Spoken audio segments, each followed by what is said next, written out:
बहुत बहुत स्वागत है आप लोगों का। आज मैं देखने वाला हूँ नया टॉपिक प्रेजेंट टेंस। कल पिछले वीडियो में ख़त्म हो गया था। आज हम देखने वाले हैं past indefinite tense. Past indefinite tense जिसकी पहचान हम पहचानेंगे कैसे? हिंदी वाक्य के अंत में गया, गई, गए। हिंदी वाक्य को देखने पे लगेगा इसके अंत में गया, गई या गए होगा। जैसे वह बाजार गया, अंत में गया है, मतलब पास्ट इंडेफिनिट टेंस है। दूसरा देखिए और अच्छा समझ में आएगा, सीता स्कूल गई, इसके भी अंत में गई है, मतलब पास्ट इंडेफिनिट टेंस है। तीसरा देखिए, सुरेश सो गया, इसका भी अंत में गया है, मतलब पास्ट इंडेफिनिट टेंस। ऐसा हिंदी वाक्य अगर आपके परीक्षा में आ जाए या किसी ने आपसे पूछा तो आप तुरंत दिमाग से विचार करके बता सकते हैं कि पास्ट इंडेफिनिट टेंस है। आज हम इसी का देखते हैं कि इसकी अंग्रेजी तुरंत कैसे बनाएं। साधारण वाक्य, सिंपल सेंटेंस। सबसे पहले हम आसानी से सीखने के लिए मैंने बांटा है सिंपल सेंटेंस, फिर निगेटिव सेंटेंस, फिर फर्स्ट टाइप इंट्रोगेटिव सेंटेंस, फिर सेकेंड टाइप इंट्रोगेटिव सेंटेंस, तब पास्ट इंडेफिनिट टेंस ख़त्म होगा।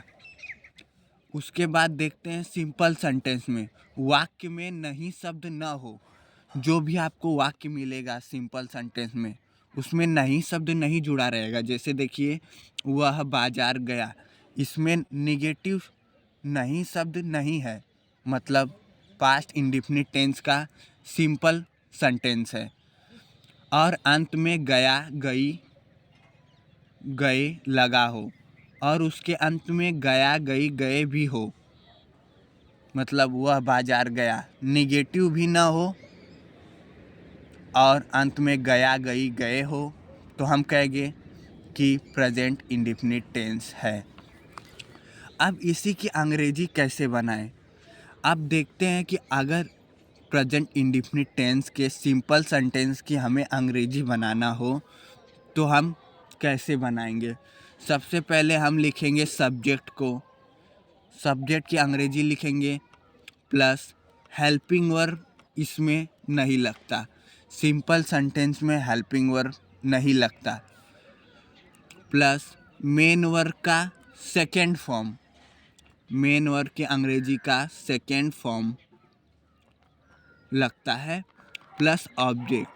अब आपको थर्ड फॉर्म मालूम है कि थर्ड फॉर्म क्या होता है, पिछले वीडियो में मैंने बताया था। सेकेंड फॉर्म देखिए, जैसे प्ले मेन वर्ब है, इसका सेकेंड फॉर्म भी प्लेड होगा और थर्ड फॉर्म भी प्लेड होगा।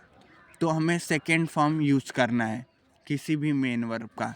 जैसे गो जाना का फर्स्ट फॉर्म है, वेंट जो होता है उसका सेकेंड फॉर्म है, और गॉन जो है थर्ड फॉर्म है।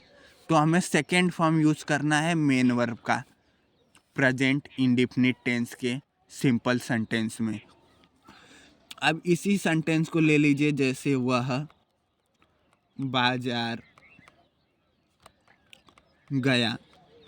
सबसे पहले क्या है, आपके दिमाग में तुरंत ही क्लिक होना चाहिए कि हमें सब्जेक्ट लिखना है, तो हम ही का प्रयोग कर देंगे। उसके तुरंत बाद हेल्पिंग वर्ब देखिए नहीं लगता सिंपल सेंटेंस में, उसको हम छोड़ देंगे। आ जाएंगे मेन वर्ब पे, मुख्य क्रिया। जाना की अंग्रेजी होती है गो, इसका सेकेंड फॉर्म लगाना है, मतलब वेंट, तो ही वेंट। अब object, he went to market, वह बाजार गया। आप हिंदी न बोल के अंग्रेजी बोल सकते हैं, ही वेंट टू मार्केट। किसी ने पूछा सुरेश किधर गया, आप बोल सकते हैं ही वेंट टू मार्केट, वह बाजार गया। तो आपसे किसी ने पूछा तब भी आप बता सकते हैं, या आपके एग्ज़ाम में आया तब भी आप सही से बता सकते हैं। जैसे सुरेश